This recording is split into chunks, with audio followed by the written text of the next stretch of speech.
विष्णु शिवात्मकम् गुरुपरतरं नहि किंचित् तस्मै श्री गुरुवे नमः।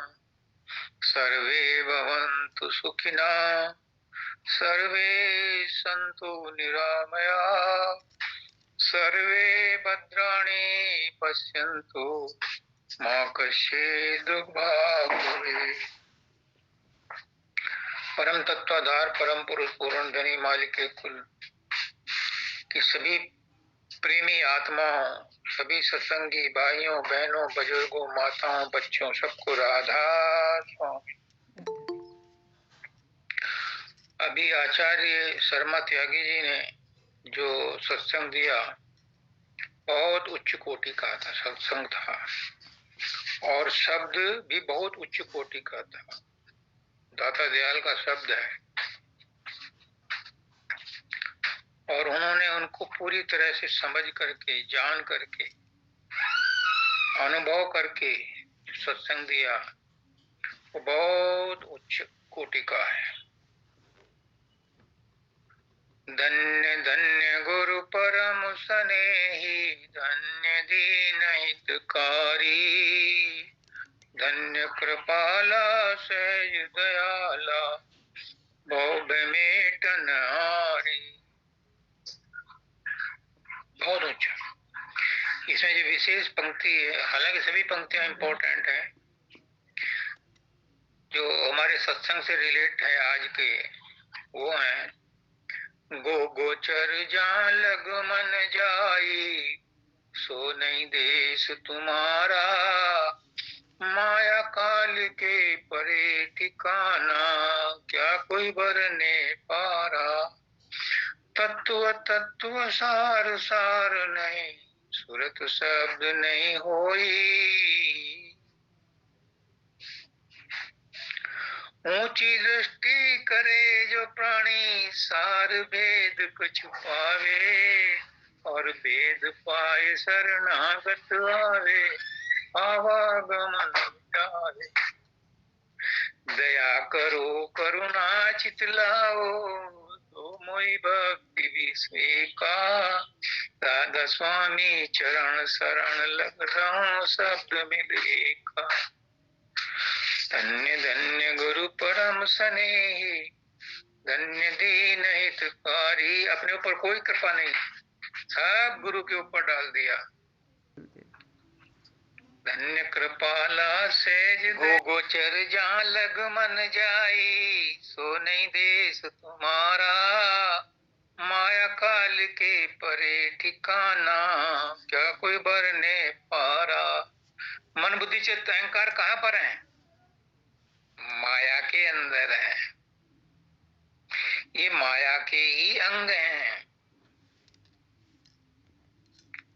जितना भी संसार है ये माया का अंग है। स्थूल शरीर माया का अंग है, सूक्ष्म शरीर माया का अंग है, कारण शरीर माया और चेतन का दोनों का अंग है। और चेतन खालिस कहाँ पर है? वो चौथे देश में है। कारण शरीर में भी माया है, चौथे देश में सतलोक में माया नहीं है। तो मन बुद्धि चित्त अहंकार माया इन पर कैसे प्रभाव डालती है? कृष्ण भगवान कहते हैं माया किसी पर प्रभाव नहीं डालती।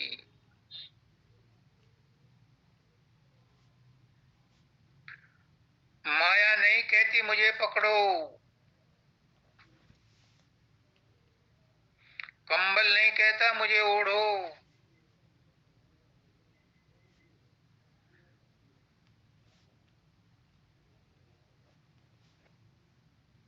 विषय वासना नहीं कहती मेरा उपभोग करो, मेरा भोग करो।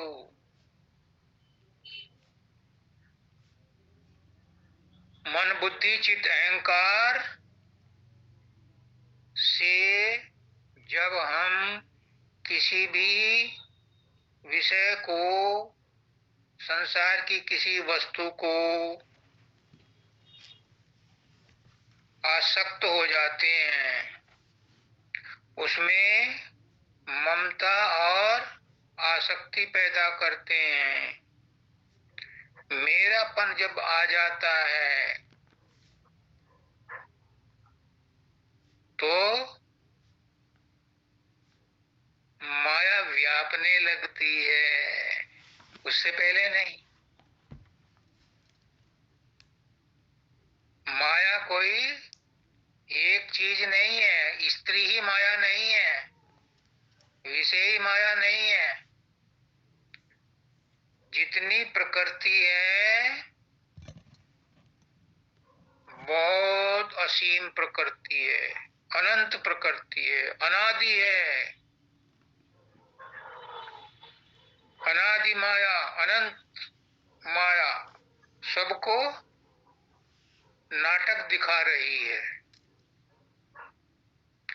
परमात्मा कुछ नहीं करता, उसकी माया ही सब कुछ करती है। जितना भी अड़खंजा खड़ा करा है ये माया ने किया है। लेकिन जब तक इसमें अपनापन नहीं करोगे ये आपको पकड़ेगी नहीं। जब 14 साल बाद महात्मा बुद्ध अपने घर भिक्षा मांगने गए तो बाप ने कहा, राजा शुद्धोधन ने कहा, आगे अकल ठिकाने, बुलाओ नाई को, बुलाओ इसको, बुलाओ उसको, इसको जो है अब ये दिमाग खराब हो गया था इसका, ठीक होके आ गया है, अब ये इंसान बन गया है। लेकिन वो तो भिक्षा मांगने आए थे। जब अपनी पत्नी से भिक्षा मांगी तो उनकी पत्नी ने कहा, एक बात बतलाओ, ये जो 14 साल तुमने जंगल में बिताए हैं, कठोर तपस्या की है, क्या महल में मैं तुम्हें काट रही थी? किससे डर के भागे थे? ये तुम अपने आप से डर के भागे थे। कोई भी चीज प्रकृति की मनुष्य को नहीं फंसा सकती जब तक कि मनुष्य स्वयं उसमें आसक्त ना हो। ये एक नियम है। जो बड़े बड़े डींग मारते हैं उनके लिए ये एक नियम है कि तुम किसको छोड़ना चाहते हो। घर बार हमें नहीं फंसाता, परिवार हमें नहीं फंसाता, धन दौलत हमें नहीं फंसाती, विषय विकार हमें नहीं फंसाते, जब तक के हम उसके प्रति आकर्षण पैदा नहीं करते। तो मन बुद्धि चित्त अहंकार पर माया कैसे प्रभाव डालती है? ऐसे प्रभाव डालती है कि जब मनुष्य जानबूझकर किसी भी वस्तु को देखकर, उसका नाजी बड़े सुंदर ढंग से कहते थे, इधर से एक लड़का जा रहा है, उधर से एक लड़की आ रही है, आंखें मिल गई तो प्यार हो गया, नहीं मिली तो वो उधर से निकल गया, वो उधर से निकल गया, कुछ नहीं पता, कोई अट्रैक्शन नहीं। तो रूट कॉज क्या है? रूट कॉज है अपना मान लेना, उसमें अहंकार पैदा होना, उसमें आसक्ति पैदा होना, उसे प्राप्त करने के लिए प्रयास करना। मैं और मेरा जब आ जाता है किसी भी वस्तु के प्रति, चाहे वो व्यक्ति है या वस्तु है, तो माया प्रभाव डालना शुरू करती है। कृष्ण भगवान कहते हैं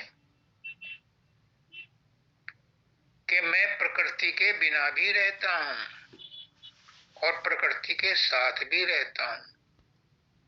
मुझे प्रकृति, मेरी माया मुझे प्रभावित नहीं करती। क्यों? क्योंकि मैं प्रकृति से असंग हूं।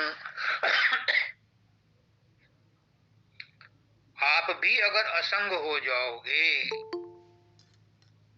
तो चाहे कैसे ही वातावरण में रहो, आपके ऊपर माया असर नहीं करेगी। माया कब असर करती है? जब उसमें आप आसक्ति पैदा करते हो, और जो पैदा करता है उसे छोड़ना भी आता है।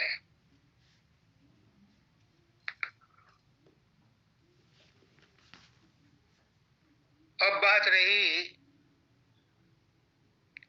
कि ये प्रकृति क्या है, ये भी समझ लो। माया क्या है? प्रकृति कहते हैं। और प्रकृति क्या है? स्वभाव है। जैसी आपकी प्रकृति है वैसा आपका स्वभाव है। और स्वभाव क्या है? अपना भाव। समझो, जो उलझे हुए हैं वो सुन लो। अपना स्वभाव क्या है? हमारा स्वभाव है कि हम परमात्मा के अंश हैं, अजर अमर अविनाशी हैं। लेकिन हम अपने स्वभाव में स्थित नहीं हैं। हम प्रकृति के स्वभाव में स्थित हो गए तो क्या हो गया? प्रकृति नाशवान है, प्रकृति में दुख तकलीफ है। प्रकृति के स्वभाव को अपना लिया तो हम माया में फंस गए। अगर अपने स्वभाव में आ जाओ, मेरा स्वभाव क्या है कि मैं तटस्थ हूं, मैं अजर अमर अविनाशी हूं, मैं नित्य हूं, मैं स्थिर हूं, मैं परमात्मा का अंश हूं। कृष्ण भगवान कहते हैं कि जो मेरी शरण में आ जाता है, मुझ में स्थिर हो जाता है, उसे माया प्रभावित नहीं करती। अब कृष्ण भगवान तो है नहीं, बहुत से बहुत गुरु है तुम्हारे सामने, लेकिन गुरु क्या कहता है? अपने आप को पहचानो, अपने आप में स्थित हो जाओ, अपने स्वभाव में बरतो। तुम्हारा स्वभाव क्या है? तुम्हारा स्वभाव है कि मैं असंग हूं, मेरा सिवाय परमात्मा के कोई और नहीं है। और तुमने अपना स्वभाव बदल करके प्रकृति के स्वभाव को अपना लिया कि मैं शरीर हूं, मैं मन हूं, मैं बाप हूं, मैं बेटा हूं, मैं गुरु हूं, मैं शिष्य हूं, मैं पत्नी हूं, मैं चाची हूं, मैं ताई हूं, ये मेरा मकान है, ये मेरी जायदाद है, ये मेरे बच्चे हैं, ये मेरा परिवार है, मैं इन्हें पाल रहा हूं, पाल रहे हैं। जब आपने अपना स्वभाव छोड़ दिया और प्रकृति के स्वभाव में आ गए तो प्रकृति तो प्रभाव डालेगी। जिसके संग रहोगे वैसा स्वभाव बन जाता है। और ये प्रकृति का स्वभाव है मेरा तेरा पना। प्रकृति का स्वभाव है दुख तकलीफ उठाना। कौन उठाता है? इसका भी आज निर्णय हो जाए। दुख तकलीफ कौन उठाता है? कर्म कौन करता है? पाप कौन करता है? परमात्मा की डिक्शनरी में पाप पुण्य नहीं है। ये मनुष्य ने बनाए हैं अपनी प्रकृति को अनुकूल और प्रतिकूल बनाकर। भगवान की डिक्शनरी में पाप पुण्य नहीं है। तभी तो वो कहते हैं कि पापी से पापी जीव भी मेरे सम्मुख आ जाता है तो उसका भी उद्धार कर देता हूं। क्या है वो भाई?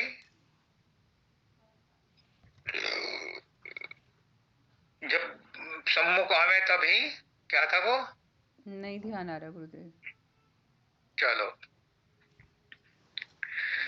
जब कोई कर्म होता है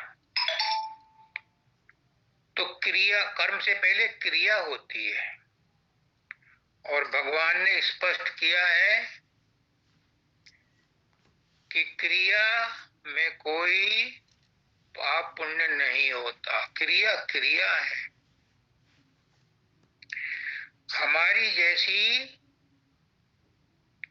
प्रकृति है उसके अनुसार हम उस क्रिया से संबंध जोड़ लेते हैं,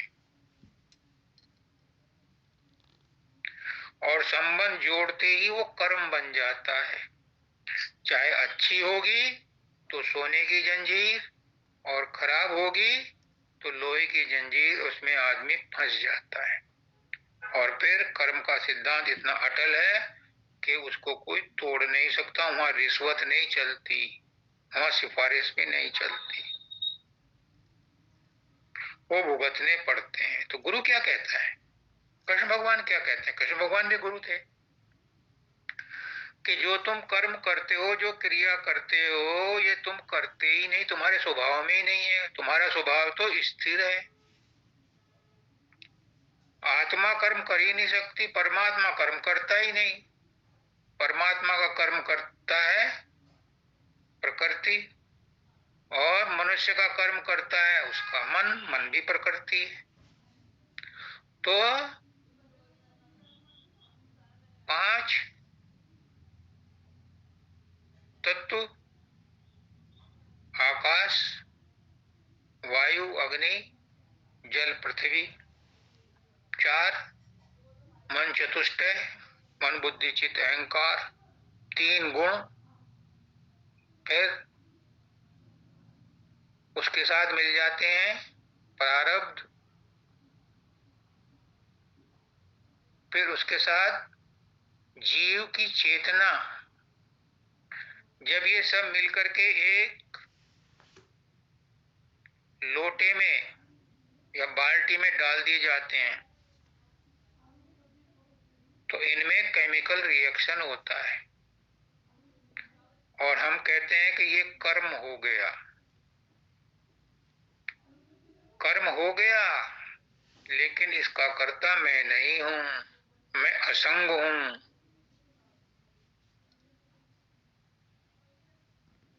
मेरी प्रेजेंस में हुआ। कैसे? सूर्य निकला हुआ है, इस सूर्य की रोशनी में कोई चोर चोरी करता है, डकैत डकैती डालता है, संत महात्मा पूजा पाठ करते हैं। ऐसे ही रात को चंद्रमा की रोशनी में कोई अच्छे काम करता है, कोई बुरे काम करता है उनकी प्रेजेंस चंद्रमा की भी है और सूर्य की भी है। आकाश के अंदर रह करके ही तुम सब कुछ काम करते हो। आकाश सब जगह मौजूद है, पेट में भी है, बाहर भी है, कमरे में भी है, गिलास, सब जगह आकाश है। लेकिन तुम अच्छे बुरे कामों में न आकाश को दोष दे सकते हो, न चंद्रमा को दोष दे सकते हो, न ही सूरज को दोष दे सकते हो, क्योंकि वो प्रेजेंट हैं, लेकिन उन्होंने कुछ नहीं किया। किया किसने? इन तत्वों ने किया। और जब हम अज्ञान के कारण ये मान लेते हैं कि हाँ मुझसे पाप हो गया, तो फिर यू बिकम द कल्प्रिट। और जैसे ही तुम्हारे अंदर अज्ञान के कारण पाप भावना जागृत हो गई, तो आपको उन कर्मों का फल भोगना पड़ेगा। गुरु क्या कहता है? गुरु कहता है, मुझे कहा पर मानव दयाल जी ने, चिट्ठी है मेरे नाम लिखित में, राजेश ये कर्म तूने किए ही नहीं, ये तो तुझसे करवाए गए हैं, क्योंकि ये पहले जन्मों में ऐसा हुआ था, उनका ऋण उतारना था, ये कर्म हुए हैं पर तूने नहीं किए। मेरे मन से बोझ उतर गया। मैंने शब्दानंद जी को कहा तो उन्होंने कहा कि जब आपको सुप्रीम कोर्ट ने बरी कर दिया तो फिर अब मेरे सामने क्यों लाते हो इन बातों को? जब आपको ये बता दिया कि ये कर्म तुमने किए ही नहीं, तो तुम इनके दोषी नहीं हो, क्योंकि आपको बाइज्जत बरी कर दिया गया है। ये आप सब के ऊपर लागू होती है। अगर आपसे कोई गलत काम हो गया, मत समझो आपने किया, ये ऐसा होना था, हुआ, but you are not responsible. आप इसके जिम्मेदार नहीं हो। पुराने जन्मों में जो कर्म किए थे वो इस जन्म में ऐसे ही भोगने थे। तो भूल जाओ कि आपने कोई कर्म किया, और अगर मानोगे किया तो फिर फल भोगना पड़ेगा।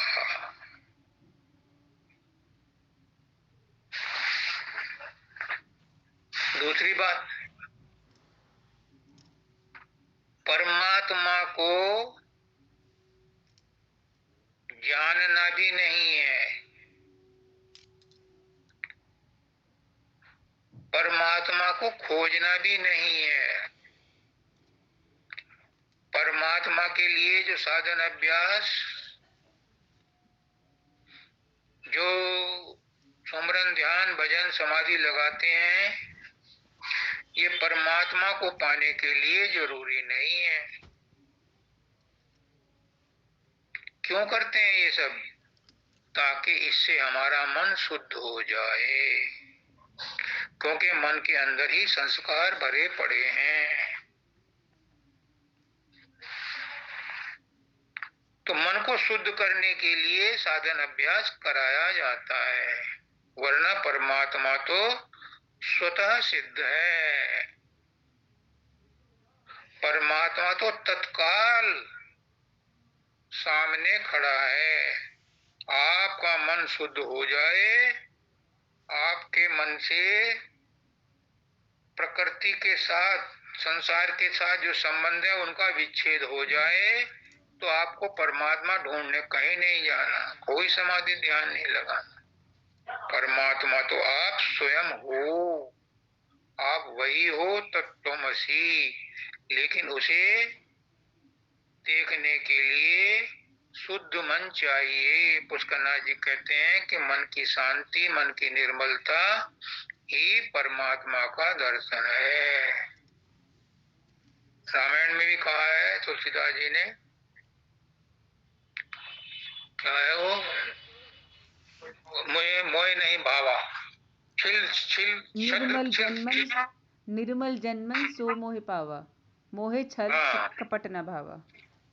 मोह छल छिद्र कपट न भावा, ये दूर कर लो, फिर परमात्मा तुम्हारा कैसे मिलेगा। और इसी काम के लिए साधन अभ्यास कराया जाता है। परमात्मा को ढूंढने के लिए, परमात्मा को पाने के लिए साधन अभ्यास की जरूरत नहीं है, मन को निर्मल करने के लिए जरूरत है। ये बात क्लियर हुई? जी। भगवान में अपना मन लगता नहीं है। मन बुद्धि चित्त अहंकार हर समय व्यापते रहते हैं। अगर मन बुद्धि चित्त अहंकार इस माया के प्रभाव से हट जाएं, तो परमात्मा सब जगह दिखाई देने लगता है। जिधर देखता हूँ उधर तू ही तू है, कि हर से में जलवा तेरा हूँ बहू है।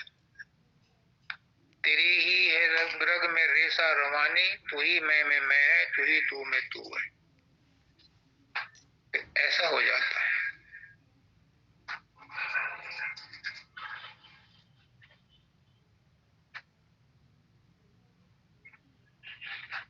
तो आपका प्रश्न था कि मन बुद्धि चित्त अहंकार पर माया कैसे प्रभाव डालती है।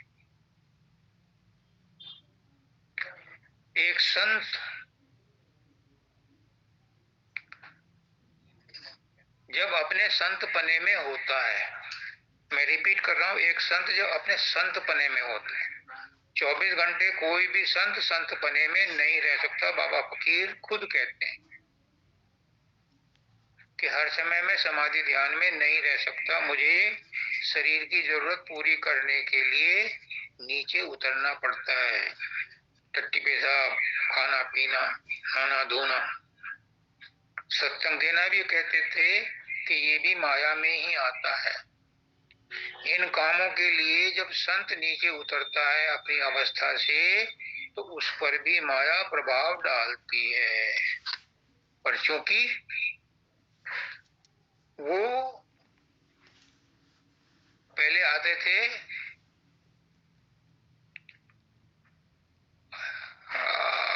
टेप रिकॉर्डर का हेड साफ करने के लिए, ऐसे ही एंटीवायरस चलाने के लिए आपके मोबाइल में भी, आपके कंप्यूटर में भी ये सुविधा उपलब्ध है। तो संत क्या करता है, वो एंटीवायरस चलाता रहता है। जितनी देर वो नीचे उतरता है उसमें माया उसे जरूरत के मुताबिक वो संबंध रखता है। जरूरत से ज्यादा वो माया में नहीं उलझता, क्योंकि उसने इस बात का अनुभव कर लिया है कि संसार में उलझने पर उसे अशांति है। तो वो किसी कीमत पर अपनी मन की शांति को खोना नहीं चाहता। तो संत कर सकता है। पुष्करनाथ जी कहते हैं कि अगर तुम्हें परमात्मा को पाना है तो संत बनना पड़ेगा। और संत की क्या खासियत है, लाभ हानि,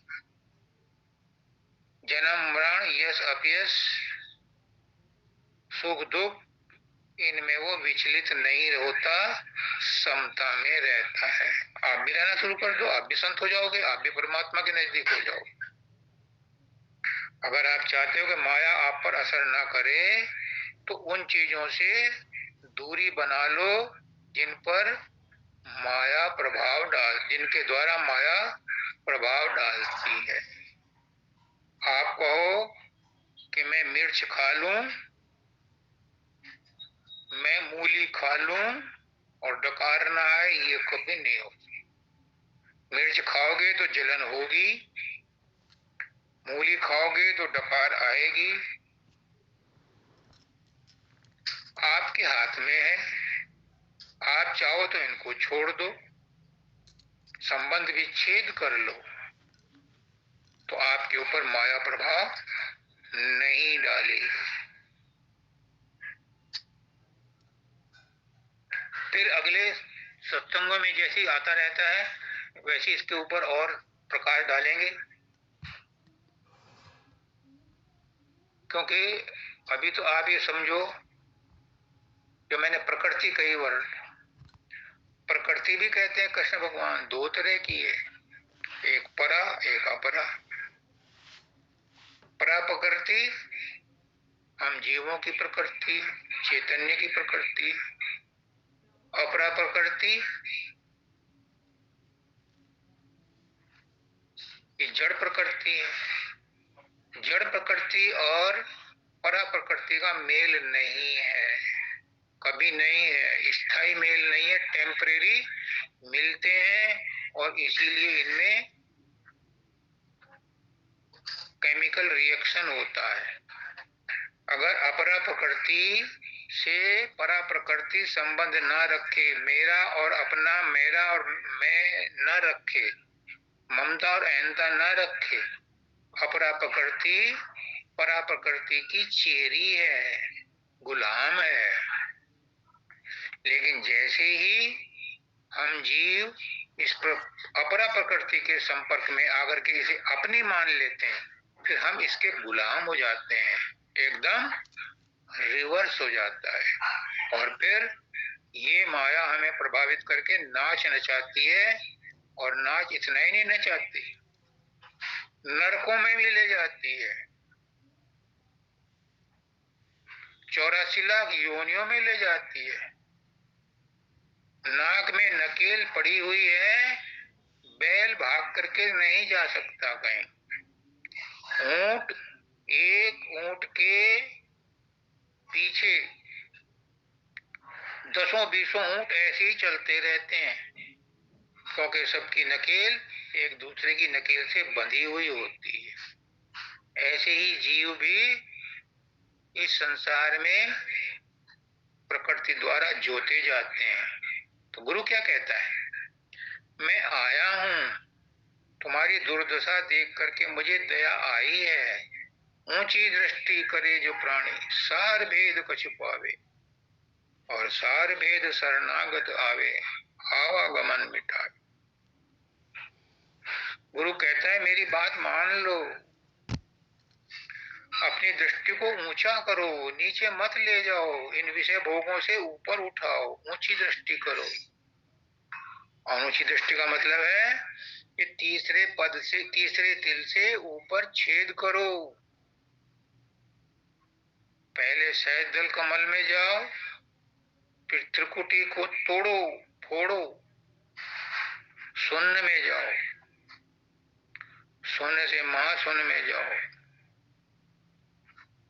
वहां से भंवर गुफा होते हुए सतलोक में पहुंचो। ये मनुष्य जन्म बड़ा कीमती है, गोल्डन अपॉर्चुनिटी है, कम से कम सतलोक तक तो पहुंच जाओ। गुरु आता है, गुरु बताता है, गुरु सिखाता है, लेकिन हम गुरु की बात को भी नहीं लेते। क्यों? क्योंकि हमारे मन बुद्धि चित्त अहंकार प्रकृति की लपेट में, चपेट में आए हुए हैं। गुरु भी क्या करे, राधा स्वामी सतगुरु आए, भेद दिया पूरा पूरा, जो कोई भेद भाव को मिटे, सतगुरु का सेवक सूरा। जिनको संसार से चोट लग गई है, जिनको विरह पैदा हो गई है, जिनको तड़प पैदा हो गई है, जिनको बेकली हो रही है, ये तड़प बेकली बहुत मुफीद चीज है, अगर कोई इससे फायदा उठाना चाहे। सबको होती है, लेकिन वो कोई शराब पी करके, कोई बीड़ी सिगरेट पी करके, कोई गाना सुन करके, कोई इधर उधर घूम करके उस तड़प को, उस बेकली को नजरअंदाज कर देते हैं। वरना ये जो तड़प पैदा होती है परमात्मा से मिलने की, ये सांसारिक तड़प नहीं है, ये परमात्मा स्वयं पैदा करता है। सदगुरु का सत्संग में अगर तड़प पैदा हो गई तो समझो आपका उद्धार हो गया। क्यों? ये तड़प जो है इतनी शक्तिशाली है कि अरबों खरबों जन्मों की पाप कर्मों को जला देती है। परंतु प्रकृति माया इतनी खेल खिलाती है कि इस तड़प को बढ़ने नहीं देती, वहीं दबा देती है, किसी न किसी साधन से उस तड़प को रोक देती है। ये तड़प परमात्मा की तरफ से उठती है, और परमात्मा कहता है मैं तुझे पकड़ के ले जाऊंगा, बशर्ते तू मुझे अपना मान ले। पर नहीं, कोई बिरला ही जीव ऐसा होता है जो संसार से संबंध विच्छेद करके परमात्मा को अपना मानता है।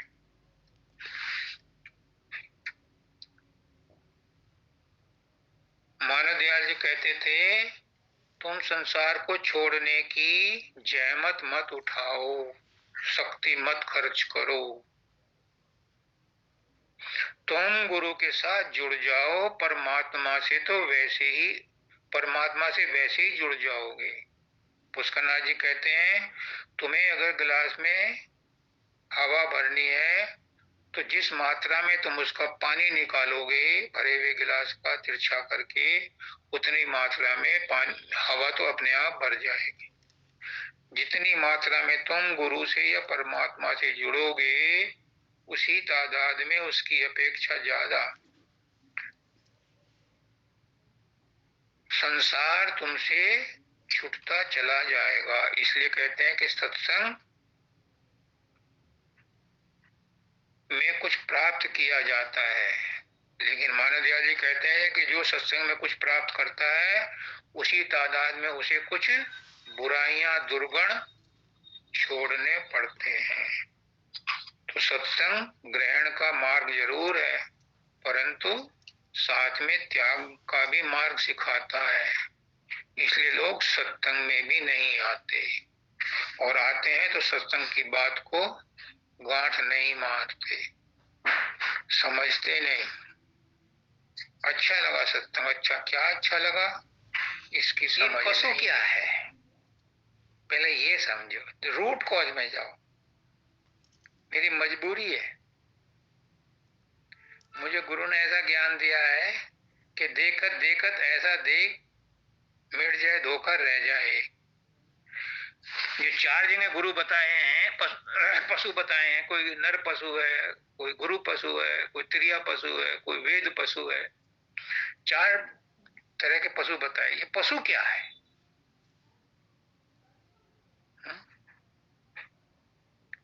पशु है जो परवश है। आप कहोगे शेर तो परवश नहीं है, शेर तो जंगल का राजा है। शेर भी परवश है अपने भोजन के लिए। मैंने पढ़ा था 8वीं में कि सोते हुए सिंह के मुंह में हिरन नहीं आता है, उसे प्रयास करना पड़ता है। जंगल का राजा है, लेकिन अपने भोजन के लिए दूसरों पर निर्भर रहना पड़ता है। तो पशु कौन है? जो दूसरों पर निर्भर रहता है, जिसको बांधा जाए। संस्कृत में कहते हैं जिसको बांधा जाए वो पशु है। और हमारी आत्मा को किसने बांधा है? हम तो स्वतंत्र हैं, हम तो अजर अमर अविनाशी हैं, परमात्मा के अंश हैं। इस संसार में आकर के हम अपने आप को महसूस करते हैं कि हम बंधन में हैं। लेकिन बंधन में कौन है? किसने बंधन डाला है? पिछले वाला जो प्रश्न था वो यहाँ भी रिलेट करता है। किसने डाला बंधन? हमने ही माना हुआ है बंधन। मन बुद्धि चित्त अहंकार से हमने माया में ग्रसित होकर के अपने आप को बंधन माना हुआ है। तो कोई नर पशु है, मैं मनुष्य हूं। और मनुष्य कौन है? कबीरदास जी कहते हैं बना दो डांगर डोर, जीव किनारे ना लगा, लगा तो हाथी घोड़। मानव बनकर ना जिया, जिया तो डांगर डोर, जीव किनारे ना लगा, लगा तो हाथी घोड़। हम दो पाए के पशु हैं, क्योंकि हम संसार की माया में फंसे हुए हैं, बंधे हुए हैं, परवश हैं। कोई गुरु पशु है? कोई गुरु ये नहीं कहता। हर गुरु अपनी रोटी रोजी स्वयं खाता है, कमा करके खाता है, या पेंशन आती है उसकी। वो किसी शिष्य के दान दक्षिणा पर निर्भर नहीं रहता। हालांकि वो ये कहता है कि दान दक्षिणा देना बुरा नहीं है, उससे भी मन शुद्ध होता है। लेकिन कोई गुरु ये नहीं कहता कि मेरी बारदारी के नौकर बन जाओ। सबको कहता है गुरु तुम सब स्वतंत्र हो, अपने अपने काम खुद करो। तो कुछ लोग गुरु के भी बंधुए बन जाते हैं। गुरु नहीं कहता, गुरु कहता है कि असली गुरु तुम्हारे अंदर है। बाहर का गुरु अंदर वाले गुरु का रास्ता बताता है, उससे उसका गठजोड़ा करता है। सारी जिंदगी अपना चेला बना के नहीं रखता। लेकिन कुछ लोग गुरु की बात को नहीं सुनते और गुरु गुरु गुरु गुरु करते रहते हैं तो वो गुरु पशु हैं। कोई क्रिया पशु है और कोई वेद पशु है। वेद पशु वो हैं जो अपने आप को ज्ञानी समझते हैं और मैं बेवकूफ ऐसा हूं, मैं कहता हूं मुझे कुछ नहीं आता, जो कुछ बोल रहा है मेरा गुरु बोल रहा है। थोड़ी देर बाद ये बंद हो जाएगा तो फिर मुझसे पूछेंगे क्या कहा, मुझे नहीं पता, क्योंकि मुझे कुछ पता ही नहीं। बोलने वाला तो गुरु है। गुरु जो अंदर से प्रेरणा दे रहा है, वचन कह रहा है, वो गुरु के मुंह से निकल जाते हैं। मैं गुरु गुरु नहीं हूं, मैं तो आप जैसा साधारण मनुष्य हूं, बल्कि मनुष्य भी पूरा नहीं हूं। आप लोग फिर भी महान हैं। तो मानुष वाक को जानिए। मनुष्य फिर कौन हुआ? जिसमें विवेक विचार। अब विवेक विचार क्या है? विवेक विचार क्या है?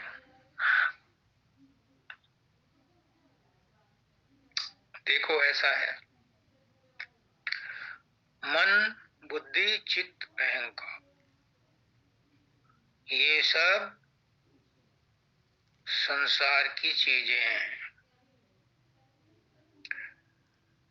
कहते हैं ज्ञान, संसार का ज्ञान भी दो कौड़ी का। पुष्करनाथ जी कहते हैं कि आइंस्टीन ने कहीं जन्म लिया होगा तो ABCD दोबारा से पढ़नी पड़ी होगी। जितने भी विद्वान हैं, जितने भी सांसारिक ज्ञान रखने वाले हैं, ये सब अगले जन्म में नए सिरे से शुरू करते हैं। और कृष्ण भगवान कहते हैं कि जो भगवान के पथ पर चलता है, साधन अभ्यास में जहां तक उसकी तरक्की होती है, पुष्करनाथ जी कहते हैं अगले जन्म में वो वहीं से अपनी स्टडी शुरू करता है। मतलब संसार का ज्ञान तो शरीर छोड़ते ही नष्ट हो जाता है, लेकिन परमात्मा का ज्ञान जहां तक आपने अब तक उन्नति की है, अगले जन्म में उससे आगे की उन्नति के लिए प्रबंध कर दिया जाएगा, ताकि एक जन्म गुरु भक्ति कर, जन्म दूसरे नाम और जन्म तीसरे मुक्ति पर, चौथे में विश्राम। आपका उद्धार तो होना है। और अगर आपने अभी तय कर लिया मुझे इसी जन्म में मुक्ति चाहिए, तो वो भी मिलेगी, परंतु शर्त क्या है? शर्त है कि बराबर का तड़प पैदा करो।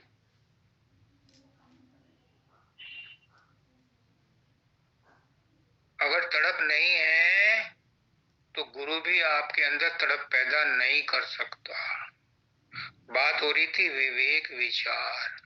विवेक क्या है? मैं ये कहता हूं, समझता हूं, हो सकता है मैं गलत हूं, मुझे कहीं से ऑथेंटिकेटेड इंफॉर्मेशन नहीं है, ऊपर से विचार आया है, ऊपर से आदेश आया है, पुष्करनाथ जी का हुक्म है कि विवेक आत्मा की आवाज है। क्या अच्छा है, क्या बुरा है? अब कहते हैं, पुष्करनाथ जी भी कहते हैं और सभी संत कहते हैं कि विवेक की दौलत सिर्फ मनुष्य को मिली है, पशु पक्षियों में विवेक नहीं है। बिल्कुल सही है, परंतु मेरे द्वारा कहलवा रहे हैं कि विवेक विचार जो है ये आत्मा की आवाज है।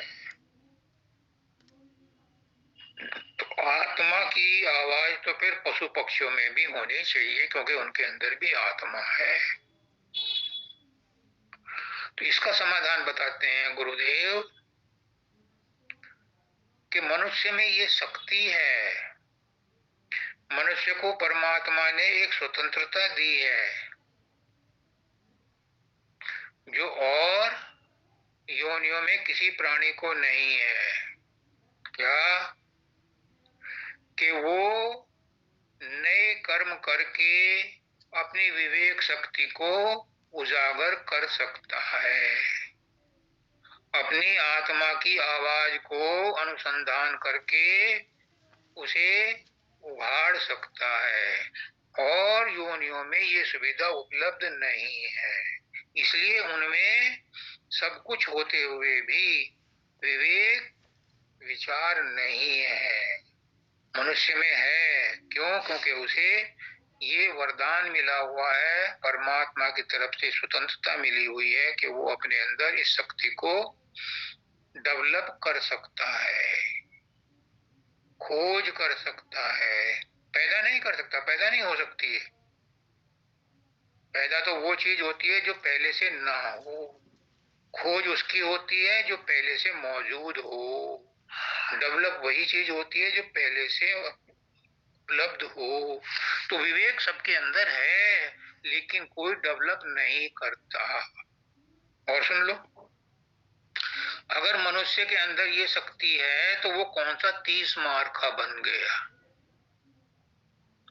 वो तो पशुओं से भी ज्यादा बदतर हो गया। पशुओं को कम से कम ये कहने का मौका तो मिलेगा हमें डेवलप करने की स्वतंत्रता नहीं मिली थी। लेकिन मनुष्य जब दुराचारी बनता है, अत्याचारी बनता है, शराब पी करके, मांस मच्छी खा करके, मद में आकर के, दंभ में आकर के, क्रोध में आकर के जब वो उल्टे सीधे काम करता है, असुर बन जाता है, तो वो इस विवेक की शक्ति का दुरुपयोग करता है। तो क्या हुआ? अगर वो मनुष्य है भी तो भी उसने इसका दुरुपयोग करके पशु जैसा ही व्यवहार किया है। तो मनुष्य को ये शक्ति है, लेकिन सबको नहीं है, क्योंकि कुछ तो इसका दुरुपयोग ही करते हैं। और कुछ क्यों, 99% इस विवेक का दुरुपयोग ही करते हैं। और 1% में भी जिनको गुरु की मदद मिलती है, गुरु का साथ मिलता है, गुरु का सहारा मिलता है, वो इस विवेक को सदुपयोग करके अपने अंदर क्या तय करता है? मुझे संसार नहीं चाहिए, मुझे तो परमात्मा ही चाहिए, और इसी जन्म में चाहिए। ये कौन करेगा तय? यही विवेक विचार तय करेगा। इसके तय करते ही परमात्मा की प्रेम और दया की धार उसके अंदर प्रकट होके उसे शाबाशी देगी, फिर वो इस मार्ग पर आगे चलेगा। तो शक्ति हमारे अंदर होते हुए भी हम उसका उपयोग नहीं कर सकते, दुरुपयोग नहीं, सदुपयोग नहीं करते, तो विवेक विचार होते हुए भी हमारे किस काम का? ज्ञान प्राप्त कर लो, सत्संग में सुन लो, अगर इस विवेक विचार के ऊपर मनन नहीं किया, अपने अंदर दुर्गुण और दुराभाव नहीं निकाले, तो विवेक तुम्हें कुछ नहीं देगा।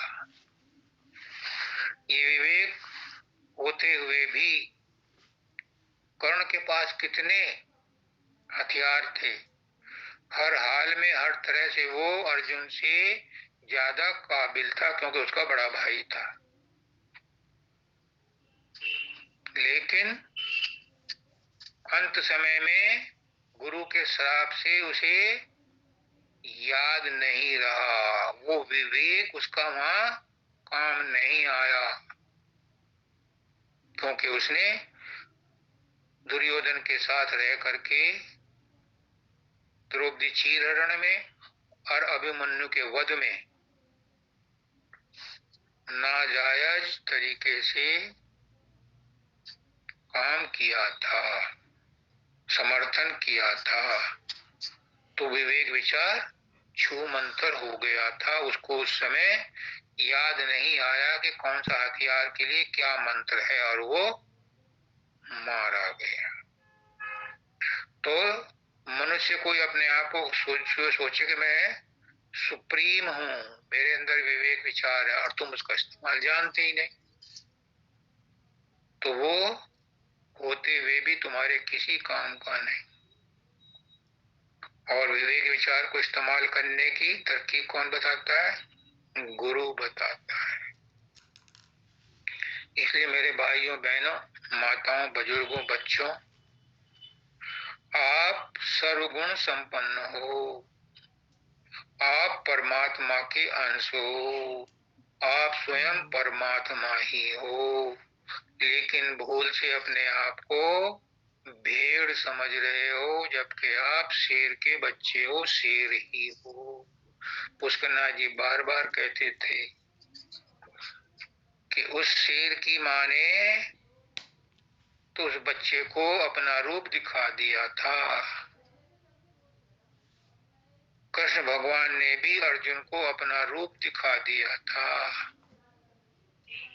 आपको भी गुरु अनेक रूपों में अपना रूप दिखाता चला आ रहा है। जो आज तक के गुरु हुए हैं सब पूर्ण थे, वह परमात्मा ही थे, लेकिन आपने उनको परमात्मा नहीं माना। अब जो भी आपका गुरु है उसे आज परमात्मा मान लो, तो आज ही आपका कल्याण हो जाएगा। क्योंकि सगुण उपासना के बिना निर्गुण उपासना नहीं चलती, टिकती नहीं है। कहाँ टिकेगा अंदर में? मैंने एक दिन पूछा था पुष्करनाथ जी से, आप कहते हो कि राजेश शब्द के पीछे डंडा लेके मत फिर। मैंने कहा कि अब फिर मैं अंदर में किसका सहारा लूं? तो उनका इंस्टेंट रिप्लाई था, मेरा सहारा ले। और अशब्द गति में पहुंच, जो हमारी मंजिल है। शब्द भी हमारी मंजिल नहीं है। पुष्करनाथ जी को समझा नहीं लोगों ने।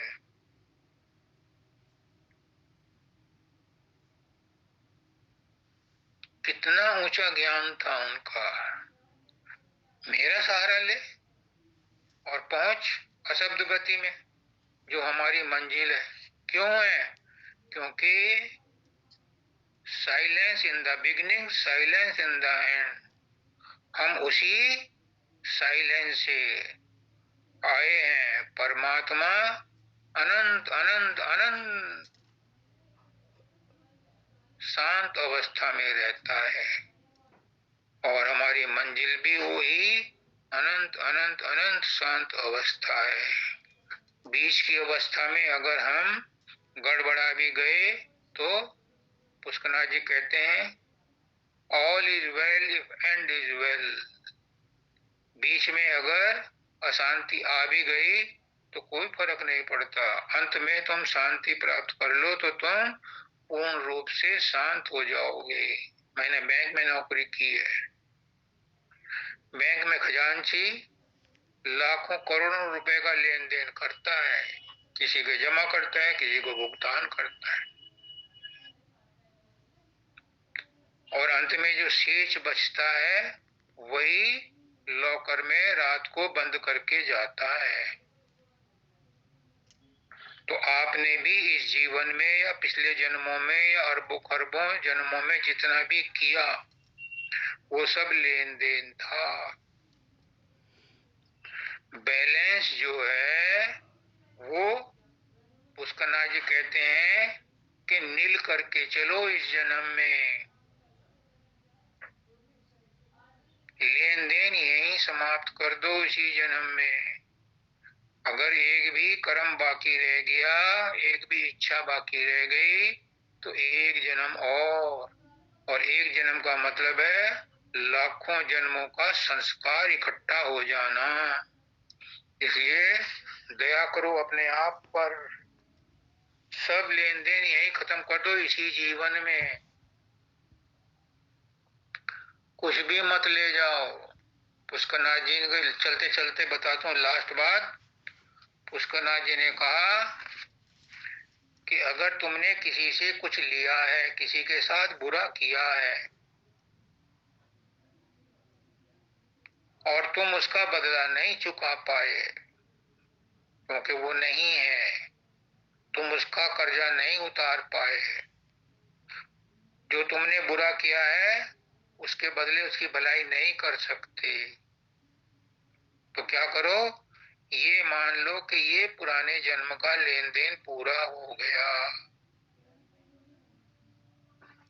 और अगर तुमने किसी को कुछ दिया है और उसने वो अदा नहीं किया,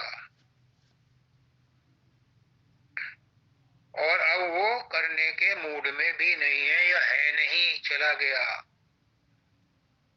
ये समझ लो कि तुमने पुराने जन्म का कर्जा दे दिया।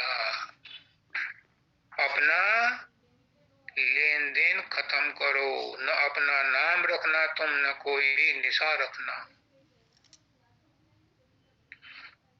अगर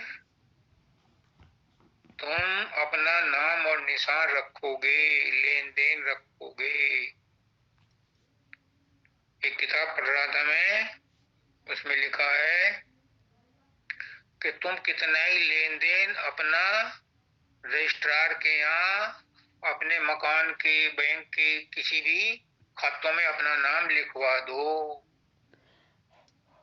आज तक तुमने अपने बुजुर्गों के नाम रहने नहीं दिए, रजिस्ट्रियों में सब बदलवा दिए। तुम्हारी औलाद भी तुम्हारे नाम बदलवा देगी, किसी के नाम कोई मकान, जमीन, जायदाद या बैंक अकाउंट नहीं रहने देगी, बदल दिए जाएंगे आपके शरीर छोड़ के। इसलिए क्या करो, अपने दिल पर लिखवा दो, मेरा तो एक ही है, परमात्मा। तू मेरा, मैं तेरी, तेरे सिवा मेरा कोई नहीं। जब तुम हर रोज हर तरह से कहोगे कि तू मेरा, मैं तेरा, तेरे सिवा मेरा कोई नहीं, तो फिर वो भी सब बंदिशें छोड़ करके आधे नाम के पुकारते आपकी रक्षा करने के लिए तुरंत दौड़ा चला आता है।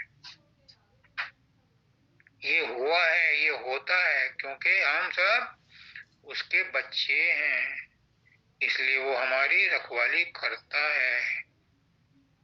हम ही ऐसे एहसान फरामोश हैं कि उसे याद नहीं करते, उसको अपना संपूर्ण समर्पण नहीं करते। अगर संपूर्ण समर्पण कर दें तो वो तो तैयार बैठा है, वो तो आता ही इसलिए है। पुष्करनाथ जी कहते हैं कि उससे भी पूछा जाता कितनों को चिताया, अगर वो कहता है एक को चिता दिया, चल ठीक है, और वो कहता है एक भी नहीं होश में आया मेरे सत्संग से, तो कहते हैं जाओ वापस। चलते चलते एक दिन महाराज जी ने कहा, पुष्करनाथ जी ने, कि एक पंडित, बहुत बड़ा कथावाचक का शरीर छूटा, और एक उसी दिन हरियाणा के रोडवेज के बस ड्राइवर का शरीर छूटा। जब दोनों गए परमात्मा के यमराज के पास, तो उन्होंने उनके हिसाब किताब देखे और पंडित जी को नरक में और ड्राइवर को स्वर्ग में भेज दिया। तो पंडित जी ने हाथ पैर मारे, ऐसा अन्याय क्यों कर रहे हो? उन्होंने कहा कि जब तू सत्संग कराता था, जब तू कथा बांचता था, तो सारे सत्संगी सोते थे, और ये ड्राइवर जब बस चलाता था तो सब राम राम राम राम राम कहते थे, भगवान बचा ले, भगवान बचा ले। इसलिए इसे स्वर्ग मिला, क्योंकि ये मेरी तरफ धकेलता था, और आपकी कथा में लोग सोते थे, इसलिए वो नरक में जाएंगे। तो भैया मेरी यही प्रार्थना है कि ये जीवन कीमती मिला है, इसमें बचा लो अपने आप को, और अपने गुरु की लाज भी तुम्हारे हाथ, परमात्मा के हाथ तो बाद में, तुम्हारे हाथ है। सबको राधा स्वामी, राधा स्वामी, राधा स्वामी।